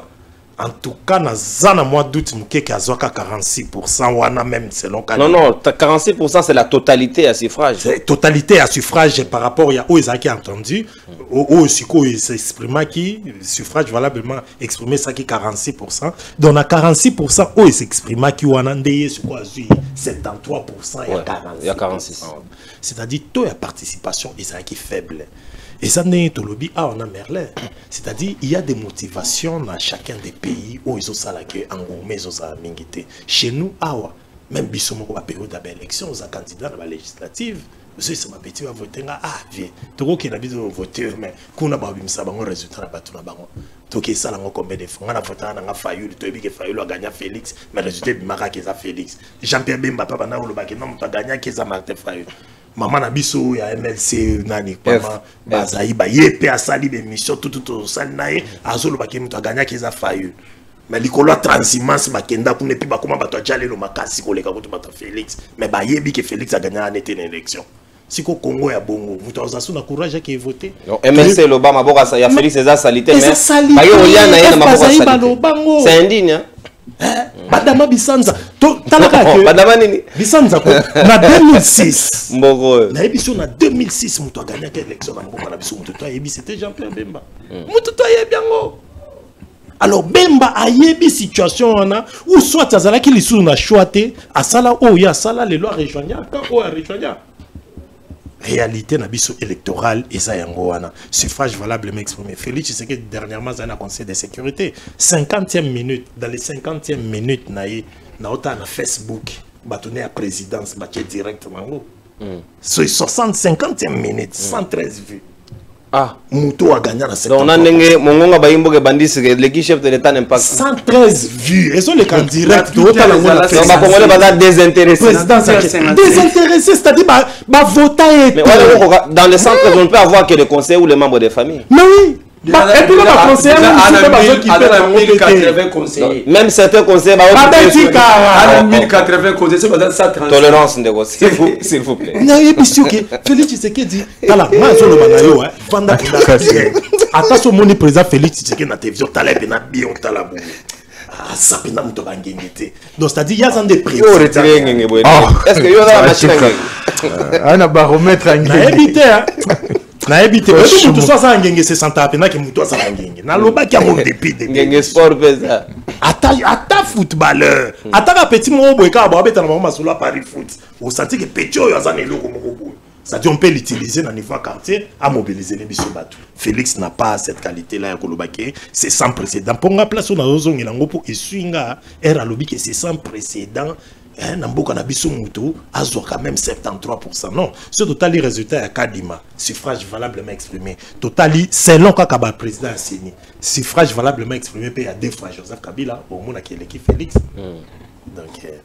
Donc c'est un peu ça. Voilà, police. Pour la réforme à la police. Il y a réforme à la police. On a le dossier à la police, c'est un dossier très sérieux. Et ça dossier politisé parce que ça devrait moi je pense que d'un côté à Mibeko, la loi sur portant personne de carrière de la police, cette loi est très claire en termes d'avantages, de conditionnement de vie. Normalement, police n'est pas dans le Fungula, quand Kabila, quand force navale, quand on a normalement, et c'est qui va éclater en bas panzango, pour tout comme la logique la police à proximité selon cette loi, et c'est les polices à vivre dans la population dans la cité, mais malheureusement rien ne s'applique. Bah au banda wezika tikino le lomisa de silate, c'est quand même compliqué, et c'est l'état d'appliquer dans le mibeko avant de penser à autre chose. Ah on a ngana lo bandeko se ba otala biso bandeko ba policier misusu. En tout cas, biso ba totinda bino boko ma policier té. Pour décourager moto akende policier. Yoka, ba décourager moto ko ma policier té. To lo biso ba totinda yo ko ma policier té. C'est-à-dire moni la police mibeko na la police et lo biboé. Ndengo kota la police soko sepelité ou ko sengo te retirer. Yo ndenge moko te na armée, ndenge ba tiaka muto déserté. Et la mette libéral. La menga na so ebisa yo, c'est-à-dire na la police okoki ko bisenga autorisation qui est olungwa na yo, okolungwa facilement. Parce qu'il y a même des nouvelles unités les lois à la police. Au lieu à se comporter, ndenge ba se comporter là où j'étais en train d'en venir pour dire que et ça situation moko il faut inquiéter biso enzo concerné kaka régime ya leloté, ezo daté depuis na ba régime ya Joseph Kabila et ça situation moko préoccupante. C'est-à-dire, nakati à la police, pour recruter dans la police, sengi na bangote il faut zalotanga qui classe aux brevet à 4e secondaire, tout diplôme d'état T. Oki ko zomutu nyonso atazala ki shege atanani. Mais rôle siko ya ba formateur, eza ya ko bana ko formater bongo ya batwana. Kotali sa bango ba valeur. Kotali sa ki rôle ya policier ezali nde pona ko batela batona biloko na bango. Mais il était à Oudjana wane bima, je vous dis na wa bayaka après élection. Je me demande ceux qui m'instructaient ba réussir à transformer bongo ba. Mais kaka bango te lolombo ba roulage bazo sa na nzela. Yango pe ça fait partie ya ba délit ou c'est le département de la police. Et ça département de la police. Et ça à côté kuna te même ozo le kana société. Woneza Oudjana te makambo le kana ba société. Société na chambre. Mais bisio commandant va occuper. Ba oyo nga na bagara ki na bango ba botolinga ba plan o mona pena ke na ebisio nono ba o bakanga ki ba plan ba botolinga na ba téléphone mboko o tali longi ya police o mona pena ke manoko ba ozo zika mabe ba wale encore la sambula basimbi taf ba beta moko ya suka wale pena ba wale mo ke ba no ba zika etro et puis siko ba lomba siko non yo ka pena ke non non ka bien non kaya senti pena ke son likolo c'est-à-dire policier a commis na ye voyou.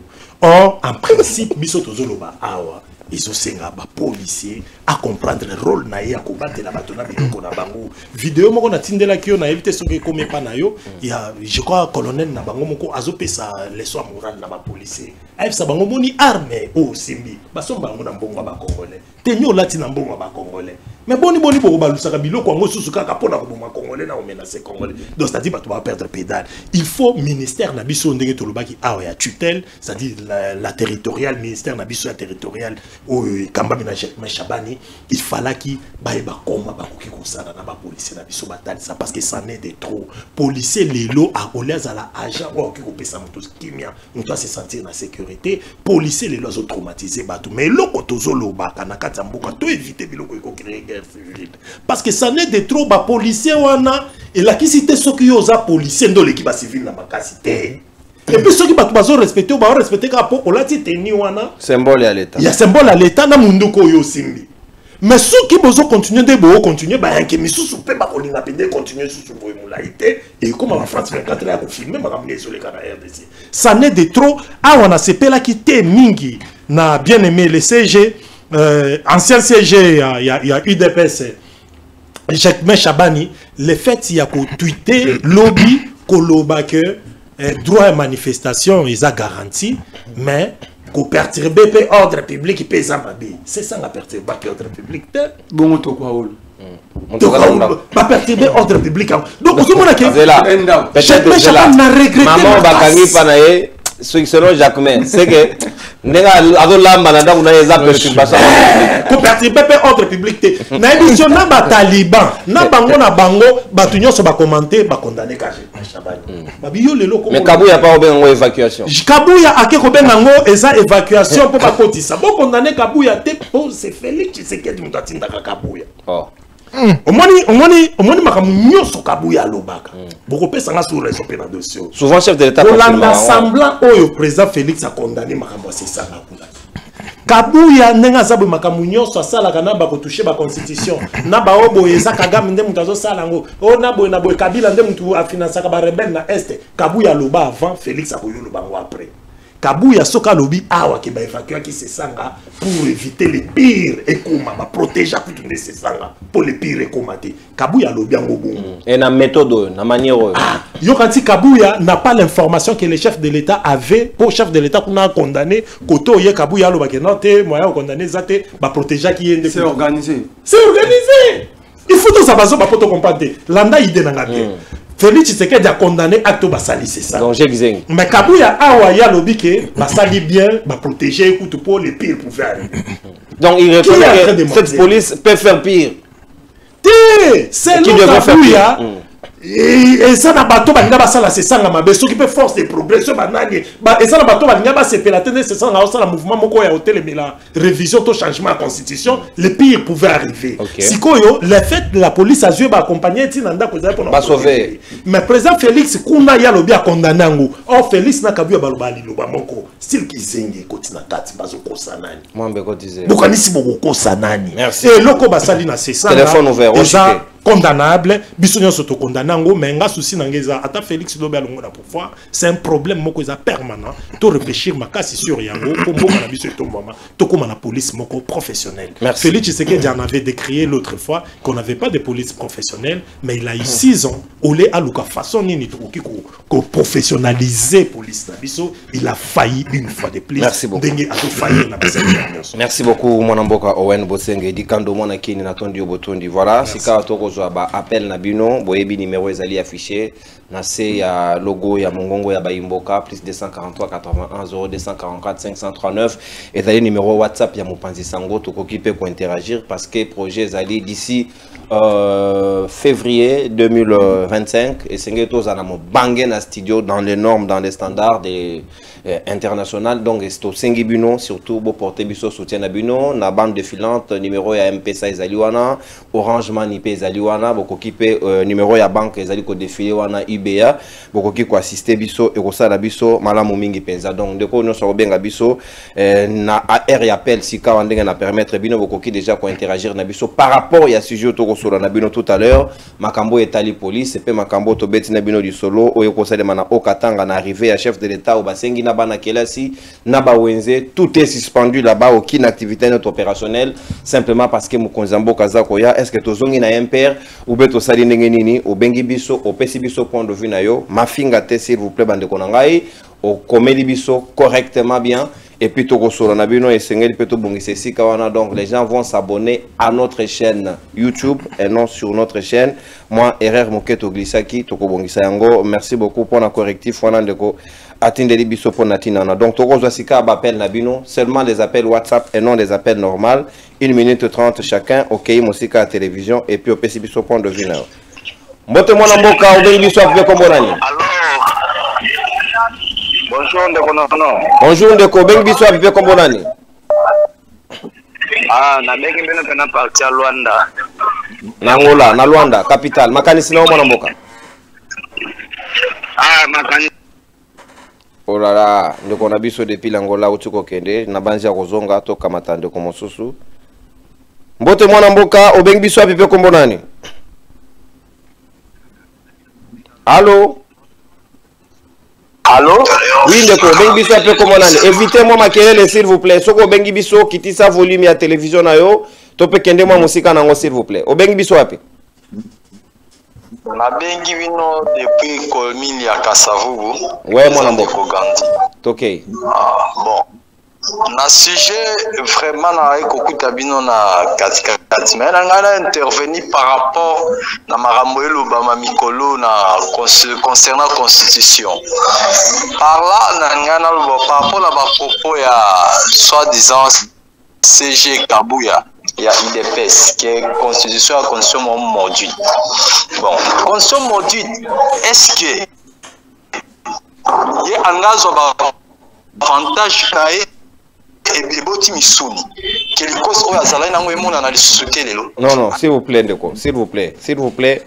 Physique ya moto ko attaquer en la place publique ya wate, s'il vous plaît. Wane komi, ça frise l'injure et nous ne pouvons pas l'autoriser. Tozali na télévision de Kozana Kasavuba, s'il vous plaît, évitez aux autres musikate.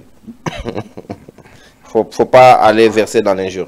Mbote ndeko bengi biso apipe kombo nani? Ouais, na bengi bino depuis Kinshasa. Oui ndeko, makanisi na yo.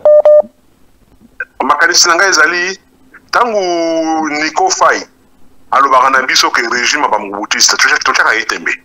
Yango to lo bango sikoyo. Et puis deuxième chose, ce qui fait mal ndeko Mbombo. To komi na prolongation minute komi na suka ti lo ba engagé yo te mozo continuer ko soutenir ba n'importe quoi. Hein? Total la Congo. Merci Nzamba songa Congo. Merci beaucoup ndeko.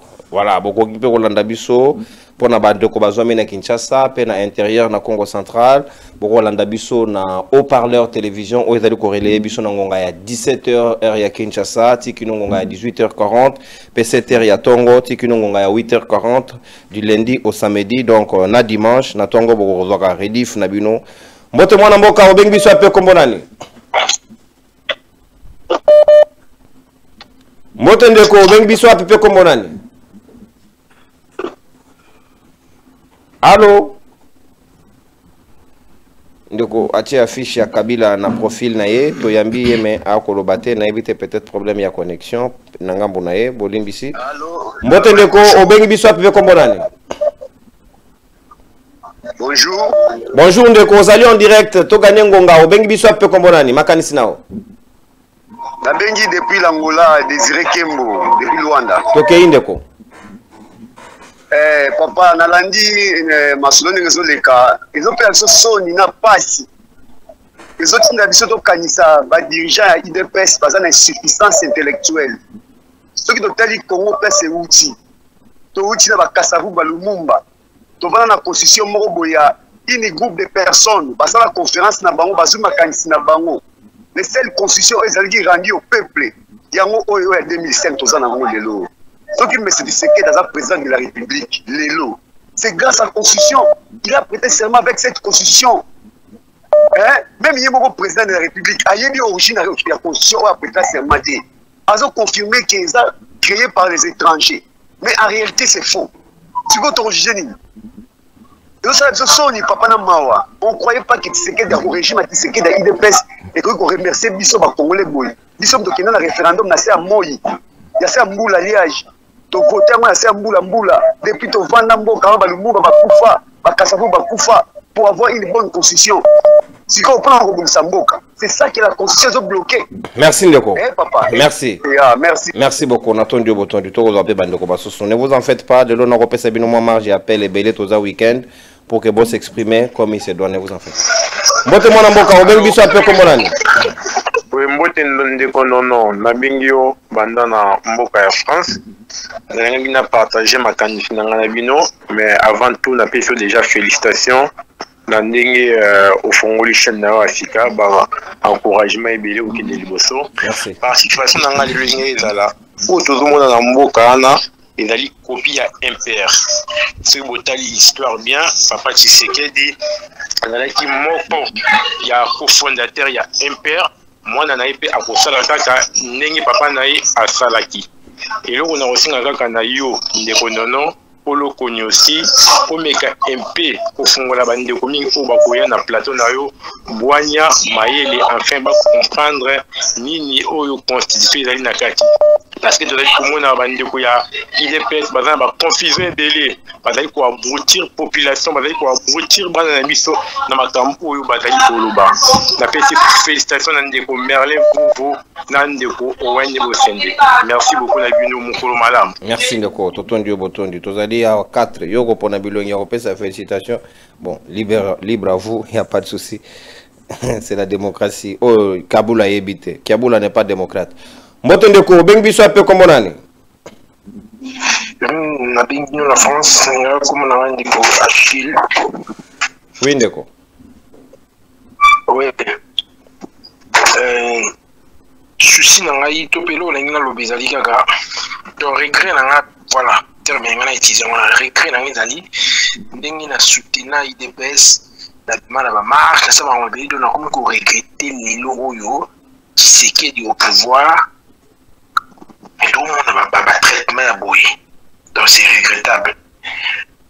Kabuya ou constitution et loko ou donc ngai pour ngai modification est un problème mais c'est pas les moments.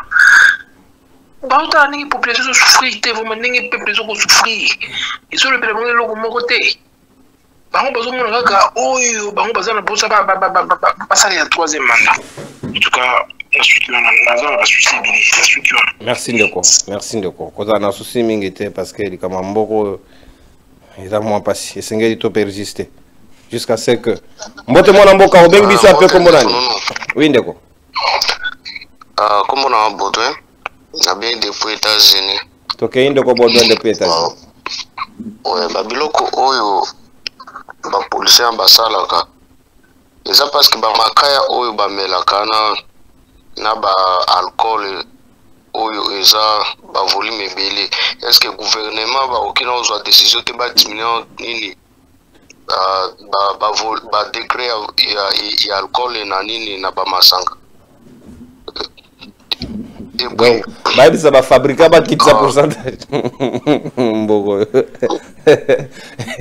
est-ce que policier na esika musala est-ce que ba autoriser d'abord à mettre même chauffeur ko ba bige conduire ou boire faut pona donc voilà donc merci quand même na point de vue na depuis les États-Unis de Baudouin Joël Momo ni côté to virgule à bien te ah gaye bayate barata ndoko moka komia bien c'est pela air na dose mais koseka ngoya mo kezo sala pasi nanga mususu na comprendre te pourquoi est-ce que koseka pe komi kiabula pe azo pekisa la koseka katanga katanga mbote ndeko bengi biso apipe comme nani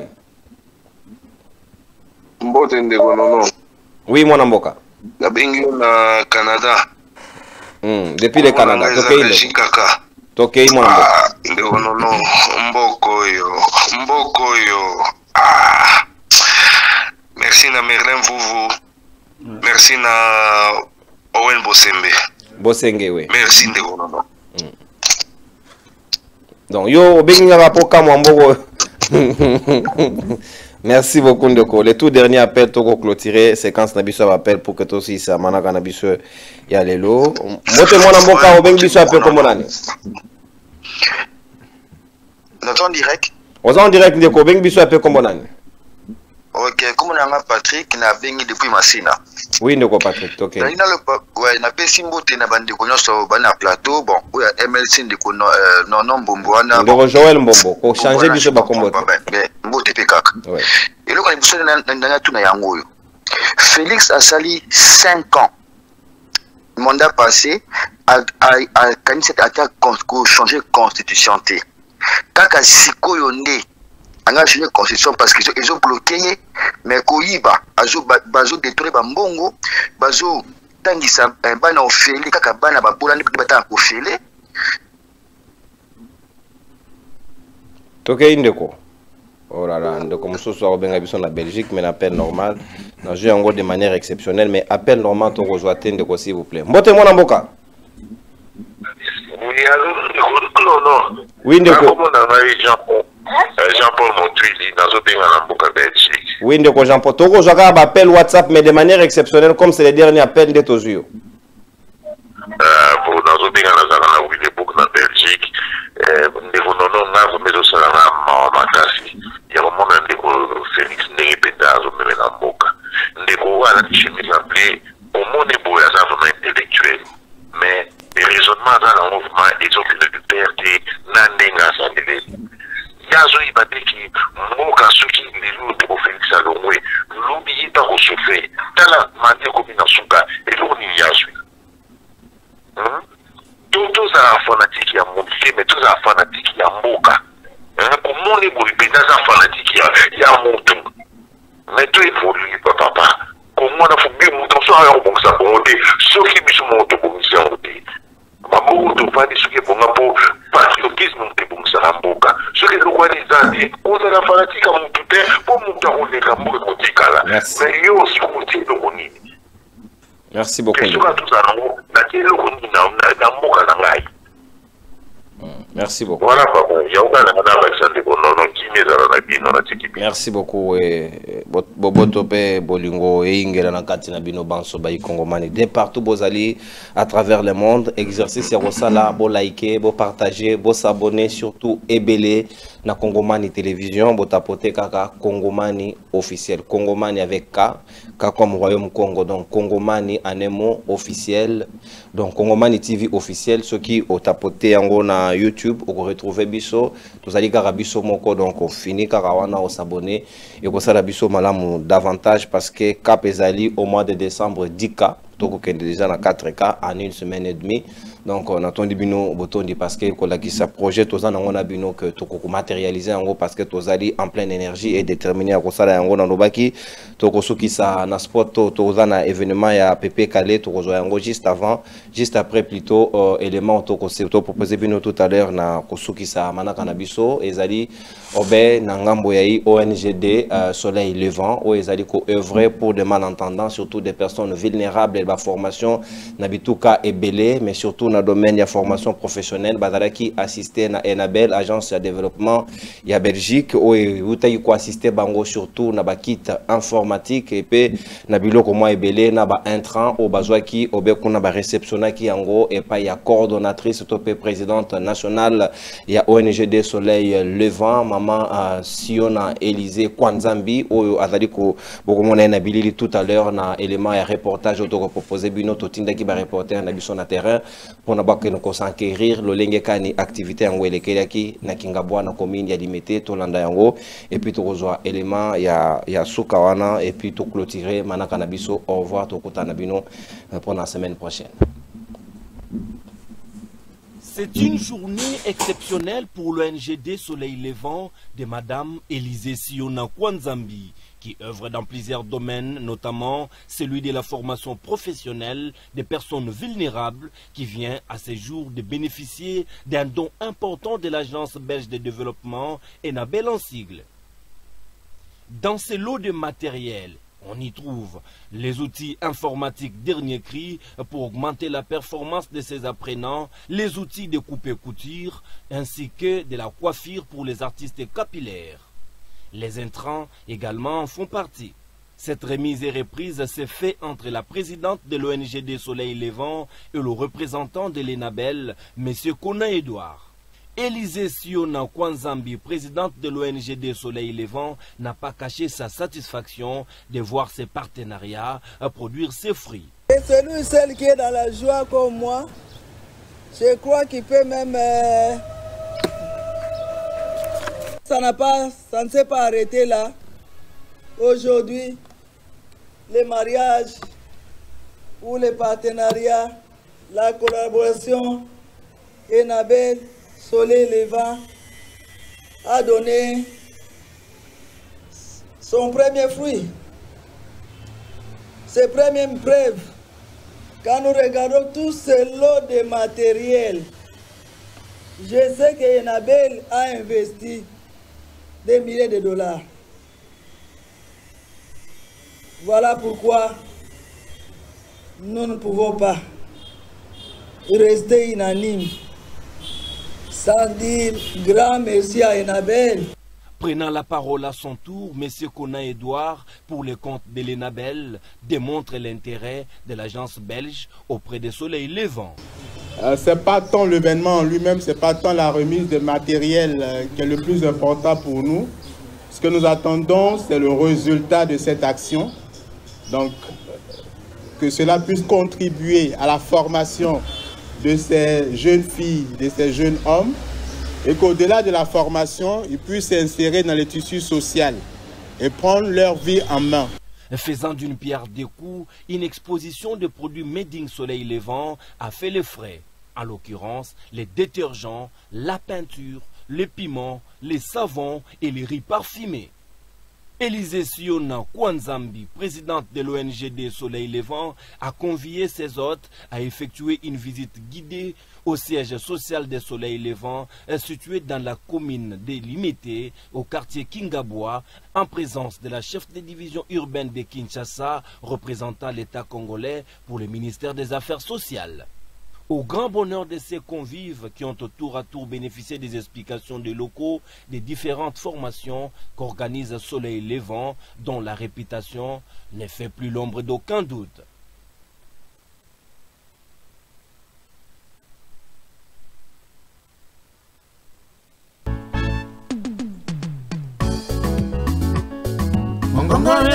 Rendez-vous Bayi Kongomani ezaka moko émission na bino ya sika mongongo ya Bayi Mboka o ezali présenté na mwana mboka ndeko nononkuru jamais au grand jamais comme vice-président de la République. Aujourd'hui, le pouvoir de Kinshasa n'a aucun contrôle sur des vastes zones du Nord Kivu, Sud Kivu, Ituri, Otuele et Bazwele.